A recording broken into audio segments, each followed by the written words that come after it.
Who is going to get off the schneid here? Is it going to be my Spartans or Sunny's Illini? Well, we're going to talk about keys of the game, what's going to go on, and more. Let's go.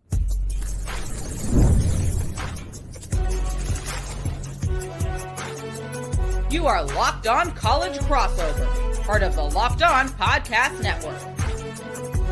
Your team every day. Today's Locked On Crossover episode is brought to you by Game Time. Download the Game Time app, create an account, and use code LOCKEDONCollege for $20 off your first purchase. Spartan friends, Spartan family, also Illini Nation. Just like we said, hey, it's a crossover episode here of Locked On Spartans, Locked On Illini. What's up, everyone? Matt Sheehan of Locked On Spartans. Over there, Sunny Verma of Locked On Illini. And Sunny, 6-win Illini team versus the Michigan State team that needs to win 2 of their next 3 to get to bowl eligibility. Can you feel the energy in the air for Saturday, 2:30 Eastern time? Let's go, baby. Woo. You know, we might already be bowl eligible at 6 wins, but I'm telling you, the energy's a lot more nervous on our side. Okay. 2 years ago, we started that season 7-1, finished the year 8-5. Now, granted, we've lost 3 games, and 2 of them, one of them was at Oregon, and one of them was at Penn State, games that most people think that you're supposed to lose. But our last game right before the bye, we lost to Minnesota at home. Granted, we could have won that game at the end, but the injury bug has turned its ugly head towards the Illini right now, and there's a lot of nervous energy coming out of Champaign. Look, obviously, I'm hoping it's deja vu from a few years ago. You know, one of the few times we actually got to smile in that season over here in East Lansing, but look, Sonny, not the sexiest game nationwide for those on the outside looking in. A series of catastrophic events would have to unfold for this to even matter in the Big Ten race, of course, let alone the college football playoff race. But hey, we talked in the offseason, for those sickos that, wanted to listen to some summer episodes here, might recall our chat that, hey, this game, sneaky important game for both programs. This could be a game that could make or break bowl eligibility for both teams. Obviously, you guys are already there. For my Michigan State Spartans, got 3 gettable games left is what we'll call it. So yes, you get this one. Okay, now you just need to win one of your last 2 home games to make it to the game above bowl, the first responders. But whatever the bowl game is going to be, I don't really care at this point. Any bowl game is going to be great in my eyes. But for you guys, already locked up bowl eligibility. What would a win here mean? I know it's a very broad question, but what are you guys playing for over there? Played for a lot, to be honest. Again, the Vegas over-under was 5.5, right? And Illinois started the season 6-1. So immediately they crushed their Las Vegas over-under. But realistically, if this team, we just went through the gauntlet of our schedule. Now we have Minnesota, Michigan State, Rutgers, and Northwestern. 4 very winnable games. And when you're at 6 wins with those 4 remaining on your schedule, you want to come out and finish the season with 9 wins, if not 10 wins. Now, already we've lost against Minnesota. And as I don't have to remind you, because it started with you guys 2 years ago, the team started 7-1, went on a little swoon, 8-5. Brett Bielema last year, we just as it looked like we were starting to turn things around, we lost 2 out of 3 in November. There's something about this calendar month that Brett Bielema has struggled with while being in charge of the Illini football team. So honestly, there's a lot at stake here because right now, as I mentioned, a lot of us are kind of on edge. We have a good but not great football team, and at this point, we need to beat Michigan State because it's our last home game. Right after this, we go to Rutgers. Gotcha. Okay. I know Rutgers is struggling, but still, when you're playing them at Rutgers, it's always tough. And so, a Greg Schiano team's going to beat you up, and this is a team that's already kind of beaten up. And then we wrap up the season against Northwestern. So it's one of those where ultimately we really want to finish the season with at least 8 wins. And I know, speaking as an Illinois fan, that sounds ridiculous. That how could I be hoping for 8 wins? But that's just when you start with 6 out of your first 7. You want to win 2 out of your last 4. Of course, especially with the schedule lined up the way it is for you guys. Can you guys make it physical next week? Not to jump ahead and, just bypass our game, but can you make it really physical against Rutgers? I'm not saying, go for injuries and dirty cheap shot, ACL tears, but can they get bruised and battered before they make it to East Lansing for the final game here? Can you promise me that, Sonny? Have they gotten healthy yet? I know they're struggling too with a lot of injuries at this point. So, it might just be a game of the handicaps between the two. Because I'm talking, we're on our second string on a lot of these play lines at this point.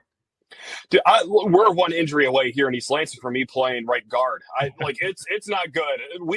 A lot of attrition after the last few weeks for a lot of programs. Unfortunately, ours are part of that. But just going back really quick, we're going to get more specific into the game. I'll grill you about your Illini. You'll grill me about the Spartans here in the next few segments. But just an overall vibe check on Brett Bielema, the state of the program right now for Illinois. You guys happy down there with how everything's going, or what's the vibe like? For the most part, yeah. I would argue, and I hope people don't get offended when I say this, the sensible crowd that supports the Illini, we're very, very satisfied with Brett. Mm-hmm. Brett, one of those guys who he may have some sort of ceiling with how high he can take a football team, but he's like one of the top 10, 15 CEO type of head coaches certainly in the country. And he's got a unlimited Rolodex when it comes to finding, young assistant coach talent. A lot of the assistant coach talent can't wait to come work with him in Champaign. And most importantly, we're just very lucky that he just happened to grow up in Illinois. He was born in Illinois. So he's someone who obviously had his early career success at Wisconsin, went to 3 Rose Bowls or something like that. Yeah. Went down to Arkansas, struggled a little bit. But I mean, if you see everyone since he left Arkansas, that's just a really tough job. It is. One of the toughest jobs. And so I think that humbled him a little bit from that cocky up-and-coming head coach that we had so much success at Wisconsin. And now he's kind of at the point where he just appreciates, he took the time off to learn under Nick Saban, to learn under Bill Belichick. You're literally talking about 2 of the greatest coaches of all time. And he wanted to find a spot where he thinks he could just kind of settle down for the rest of his career. And I think he's found it at Illinois. He's gone about it the right way. He made like 400 phone calls in the first 3-4 hours of being hired at Illinois. He's building from the ground up. Our recruiting classes haven't been great, but honestly, Brett's recruiting classes weren't great at Wisconsin either. This is and probably will always be a development program, but it's just nice to have someone who recognizes that, and it's just he's not trying to take the shortcut, the easy way out. Like, he understands this is going to be a progress, but here we are in year 4, and we might be at 8 wins for Illinois. That's solid. Yeah. Yeah, that sounds a lot like what we got going on here at East Lansing with Jonathan Smith, who said, almost verbatim, we're not going to cut corners in this rebuild, which is what it is here in East Lansing. I know that a lot of state fans are kind of, split between, is this a rebuild? Should we be going faster? But the fact of the matter is, you got to do a cultural overhaul. Right. Well, of course, the play on the field, too, needs to. It's been going fine over here. I think a win would do a lot here, not just for the players and the coaches. Who cares about the people that actually matter here? Let's talk about the irrelevant people, like us fans over here, because if you just blind resume, you didn't know which helmet was being worn the last few weeks.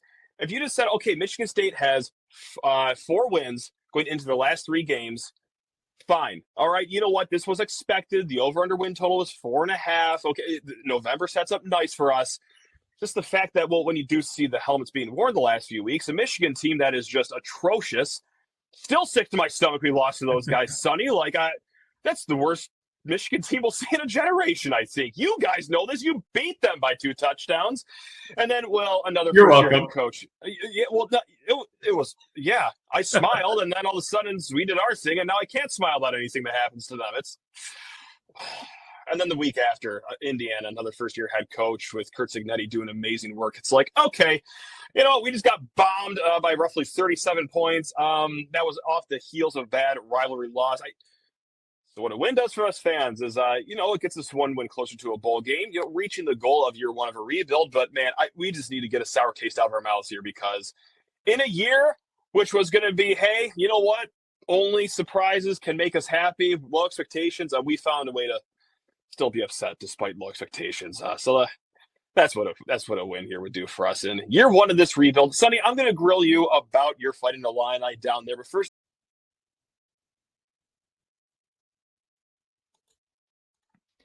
Nothing delivers comfort and joy like the unrivaled quality and taste of Omaha Steaks. This year, skip the holiday hustle and bustle and save 50% off gourmet gifts site-wide at omahasteaks.com. Plus, get a $30 reward card, and when you shop early and score an early $30 off with promo code COLLEGE. With 5 generations of experience, they consistently deliver the world's best steak experience, and the gifting experts at Omaha Steaks have made it easy to deliver the perfect gift with thoughtfully curated gift packages starting at $89.99. From legendary steaks to mouthwatering desserts and more, save 50% off site-wide at omahasteaks.com.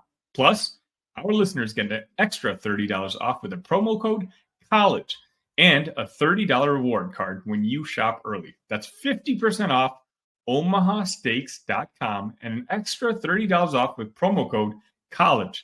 Minimum purchase may apply. All right, Sunny. Point blank, is this just Bielema ball?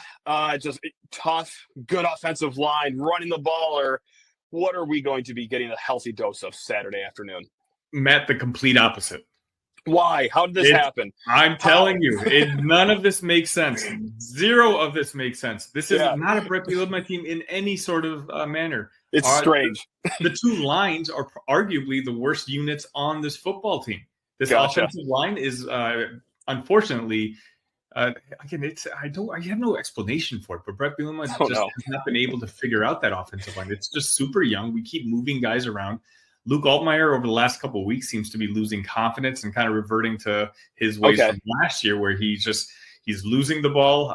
He's not throwing interceptions, but I think he's had 3 fumbles in the last 2 games, and all of them being lost. But funny enough, this is a passing team now. Luke Altmyer, despite me saying he's turning the ball over with fumbles, all season long, we were 6-1 largely on Luke's back. We have 2 wide receivers in Pat Bryant and Zachary Franklin, who are going to be playing on Sundays next year. Our star running back, Caden Fagan, unfortunately got hurt for the year, and so he's not going to be playing. Okay. But we've had somewhat of like a running back by committee, and quite honestly, that's one of those Brett Bielema ball sticks that have stayed. Our running back room is still very, very talented between Josh McCray, Aiden Lawfrey, and we have a 4-star freshman, Khalil Valentine, who seemingly every time he's on the field, something good happens.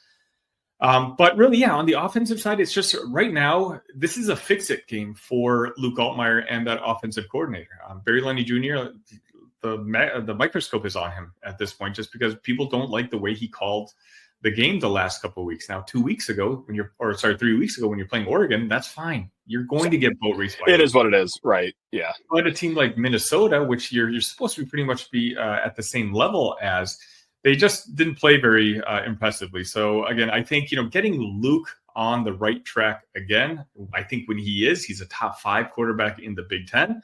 It's going to be the key to come out victorious on Saturday. Yeah, that's right where I wanted to go next in the conversation, Luke Altmyer, because I can't help to notice. And I remember watching those earlier games. It's like, oh, my God, this kid looks really incredible right now. 10 touchdowns in the first 4 games, Sunny, and then, in the last 3 games, just 2 touchdowns. Of course, touchdown passes aren't the end-all, be-all stat, but it kind of speaks to the way his season's been going. So confidence, like the offensive line, is that the main issue here, or what is the reason for the downward trend here? Keep it in mind, too, okay, you played a solid Michigan defense, right? You played Oregon, of course, and then, Minnesota, they always have a strong defense, too. Is it just puzzling, or is it really easy to just put on that offensive line? It's mostly the offensive line. Okay.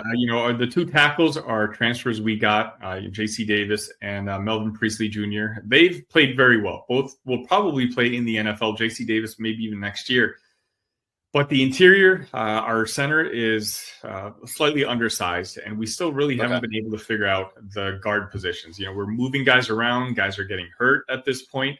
I just don't think Luke is comfortable right now. And I think, unfortunately, the game against Penn State, basically they realized that there was no running game that we were able to establish, because Caden Fagan's the type of running back who he's massive, right? He's a guy who's the size of a linebacker. So he basically ran to a spot. But if the spot's not there, which the spot hasn't been because the offensive line has been playing very well, sure. The defense basically just swarmed him. And so when defenses are able to basically just, pull their ears back and go after Luke, he's been he played fine the first 5-6 games, but now I think maybe it's just the caliber of the defenses. I don't know if they've shaken his confidence a little bit, but he's definitely taken a couple steps back.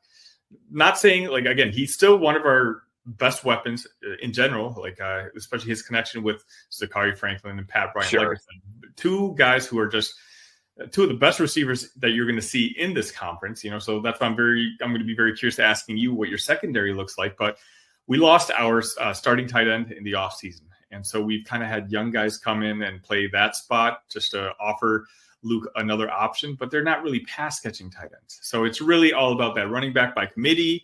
And quite honestly, it's just, I hope, and I talked about this in the bye week episode when I talked about what Illinois had to focus on. It's you got to figure something out with this offensive line because we have 3 games left. They're all 3 are very winnable games, but there's going to be such a stark difference between finishing the season with 9 wins or finishing the season with only 7 wins. Again, both over the over or under, but when you start off with 6 in your first 7, each one's going to leave a different taste in your mouth. What a battle we have coming up, because I was bemoaning about our pass rush here because it's been terrible, like maybe arguably the worst in the nation the last few weeks. So this is great. A spaghetti strainer against hardening concrete right now. Who's going to win this battle? I cannot wait to find out. Let's flip it really quick to your defense. What makes you smile more as an Illini fan, when the opposition passes the ball or runs the ball? Where are you guys stronger in stopping, the air raid or the ground game? No. We haven't been able to stop anyone when it comes to the rushing game. And I mean anybody. Early in the season, it was incredible that we were 6-1 because it seemed like teams would just stop running on us on the second half. And so for some reason, except for Penn State, and guess what? Penn State won this game. So yeah. For us, we're a turnover machine when it comes to the ball hawking in our secondary. You're laughing. So is this another pristine matchup? Is that what you're hinting at? Well, I mean, there's nothing our team loves more than turning the ball over. So that's just been absolutely breaking our backs. The run game, oddly, out of the bye week, 3 weeks ago now, against Iowa, looked fantastic. Against Michigan, they looked fantastic running the ball, and then took a major step back against Indiana. So, look, out of the whole, 9 games so far, we've looked really good running the ball in 2 of them. So I do wonder if, the real us is the other 7 games where we haven't ran the ball well, but we're really going to find out here. I'm also laughing, too, because, peek behind the curtain. We're just talking shop now. I talked about this before you were recording, but we do crossover episodes all the time, right? I've talked with Locked On Hoosiers, Locked On Ducks, Locked On Buckeyes. I like all those guys. They talk very confidently of their team. We get some comments like, hey, those guys are way too arrogant. They need to be knocked down a few pegs. It's like those guys also talk about teams that have 1 loss at most, that will all be likely in the college football playoff. If I had those teams, I'd be pretty arrogant too. Which I don't think. But I'm laughing because, look at this. This is a crossover episode. It's healthy for everyone involved here. This is going to be spectacular on Saturday. But God, I need to see the win. I need to see a win.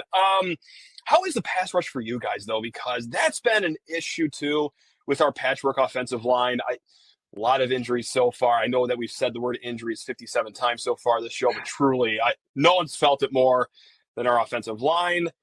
Will our guy Aiden Chiles just be dancing back there the entire night, or what do we got here? I wouldn't say dancing. It's not going to be the worst defensive line that you're facing this season, but it's certainly not even probably in the top half. There's just not any playmakers that we have, and we have guys like Gabe Yakus and Seth Coleman who kind of go back and forth between the line and linebackers. But for the most part, I think Aiden, if he commits turnovers, it's going to be because he's making some poor choices, which, of course, we're going to probably talk about in the next segment.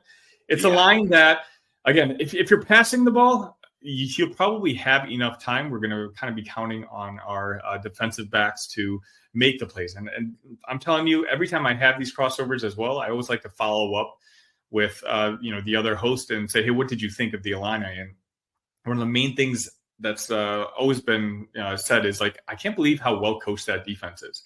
Okay. In the sense where, these aren't 5-star talents. These aren't even 4-star talents. But it's one of those where if they get their hands on you, they bring you down. They're just very well coached. The technique is, very solid against.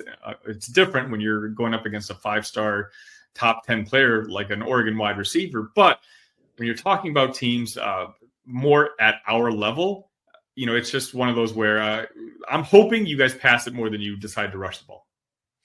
We'll find out. We'll see. We'll see. Let's learn more about the Michigan State.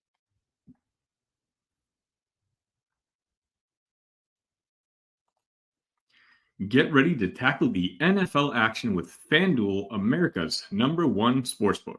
Because right now, new customers can bet $5 and get $150 in bonus bets if you win.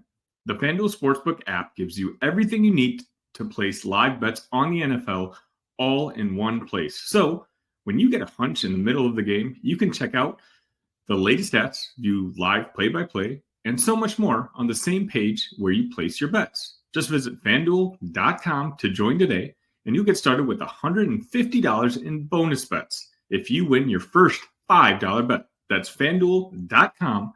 Never waste a hunch and make every moment more.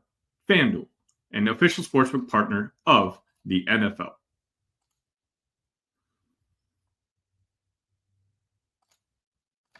All right, Sunny. You just want to talk to the quarterback right away because everyone wants to hear about Aiden Chiles. Not to do your job for you, but no. You read my mind. Obviously, coming into this season, the big name was the new coaching hire that you had, Jonathan Smith, and he brings Aiden Chiles with him. Well, now we're a little halfway through the season. What are your thoughts on this quarterback? How much time we got left? You got 10 minutes left? Because I could go on for 2.5 hours. I like the kid. I like him. He gives Michigan State the best chance to win, not just this year, but also when you're rebuilding a program. Okay, you want the quarterback to try to find his ceiling in this year that maybe next year can get a little better. I would be lying if I said it's been a perfect season or even just like a really good season because it's been a roller coaster. The line I use every week is that he is human cryptocurrency, Sonny. All right. One drive, you feel like you are in a Bugatti just racing down the Champs-Élysées in Paris, like you're on top of the world. And then the very next drive, my goodness gracious, you lost all your clothes and you had to sell your house. And it's crazy. He will make plays that you see on Sundays and then have just like the strangest decision possible. Now, what has been happening until last week, the decision-making was getting better. Yes, he still had the fumbles, he had interceptions, but at least he was smarter with the ball, keeping it out of trouble. Relapsed last week with 2 first-half interceptions when really it didn't really seem like extraordinary defense Indiana was throwing at him, no shadow coverages or anything. So he took a step back. Now, progress isn't linear. You can expect a dip every once in a while, but will that dip keep going down, or can he continue the progress that we saw the last few weeks? That is the name of the game. Look, I know he's going to have a turnover this game, but can it just be one turnover? Please? I beg you. So that's Aiden Chiles' story. He's so exciting, but for both fan bases that watch games. Yeah. So I have happened to watch a couple of Michigan State games and watching Chiles, who he reminds me of, and I want to actually hear your feedback on this because you're the first Michigan State fan. Then let's go. I'm bringing this comparison to is Adrian Martinez from Nebraska from a couple years back. Oh, wow! And then just an up and down, game by game, you saw what he could be. You would think NFL-wise, yes. But in some games, you're just like pulling your hair out. That was the comparison I made, at least from the first couple of games I watched of Aiden. What do you think of that? Right now, I can't turn it down. Of course, I can. He's dynamic with his legs. Of course, has some pretty solid throws. But yeah, just sometimes not every game. Sometimes crippling decision making though. Adrian Martinez, man, the first 55 minutes of a game, he was great. and then when it was the lights are bright time, that's yeah. So Chiles, he makes his bad decisions in the first half, whereas Martinez made them in the second half. But nevertheless, I do like that comparison. That's a strong one where things are at right now. Hope that changes a little bit. I hope it's not like that forever, but I like that, Sonny. So. That's good. Yeah. So, but you are content with Aiden being your quarterback of the future. You're not overlooking or looking over his shoulder and seeing what other prospects might be out there. I'm not. I do not speak for every Michigan State fan. Just check my inbox, lockedonspartans@gmail.com, and you will find some fans that are ready to just go on to the next guy, or at the very least, be vocal in bringing in a transfer to at least push him next year. Now, easier said than done. What transfer can you kind of get that's, hey, come on over so you'll be the backup, but maybe just test this guy a little bit. Of course, it doesn't work like that. I still think he gives you the best chance. Look, his ceiling, sky high. Of course, the turnover issue is a massive issue that you got to get through, but he's got 3 more games to really give us some optimism going into next season. So I think that he still is the best path forward here. But of course, It's starting to become a little 50-50 split here as the weeks go on with just the sheer amount of turnovers that we've seen. So, like I was saying, I think the game script for the Spartans to come out victorious on Saturday is to find a running game and just sticking to it. And so tell me a little bit about the running back rooms for Michigan State. Yeah, it's pretty much down to two guys, Nate Carter, who had a fantastic game against Michigan, right? Like, he's been kind of just up and down throughout his career. I've always liked him, but also getting no help from the offensive line. An offensive line that, so I don't know if I've said this yet, has had some injuries so far this year. I don't know if I've made that clear enough, but so it's been tough for him. The other guy, Kayron Lynch-Adams, transferred from UMass. He runs like a Rottweiler. Like, I'm not going to say he is Isaiah Pacheco, but he is similar in the way of like, oh my God, this guy is just, he's angry. He's an upset guy with the football in his hand, which that's what you need if you're getting hit behind the line of scrimmage at the clip that our running backs have. Well, in 7 of these 9 games that we've been talking about. So it's a good room. They don't really get a lot of help, though, here, unless you're wearing a Hawkeye helmet or a Wolverine helmet. In that case, my God, go ahead and get your 5 yards for a carry. But outside of that, anyone else, it's been tough. It's been tough to move the ball on the ground. What about the defensive side of the football? What are the key names that Illini fans should look out for? Yeah, so I know you want to talk about secondary. So some of those guys right there, Malik Spencer, he's one of the guys that could be potentially playing on Sundays. Depends what week you watch him in. Sometimes he's brilliant. Other times it's son. Why are you biting on that fake by Michigan? Colson Loveland's running right in front of your face mask, and there's a touchdown that just sealed the game right there. Not like I'm still harping on that or anything, of course. But look, the linebackers too. Jordan Turner, really solid linebacker. Wayne Matthews, really good in pass coverage, and Jordan Hall too. Those are the 3 linebackers that are really the strength of this defense. Linebacker has been the strength all year for us. What's interesting is that Chuck Brantley, a cornerback, he's been really strong so far this year, but he left the last game in crutches, although Jonathan Smith said that no one sustained a season-ending injury, so I don't know if he's back this Saturday. That's going to be a big one to keep an eye out for because he's been really strong in the secondary too. So I guess we'll just wrap it up. Matt, tell me, are you satisfied with the overall identity that Jonathan Smith is building what Michigan State football is going to eventually look like? Tough time to ask the question after those 2 losses. A heated rivalry game. Of course, you never like losing to Michigan, especially when they're that bad. And then, you see the other first-year head coach curb stomp you on your home stadium. I still think Jonathan Smith is the way to go. He's done it at Oregon State. He knows the way to a rebuild. Of course, recruiting has to get better. There are some issues that we do have to see patched up.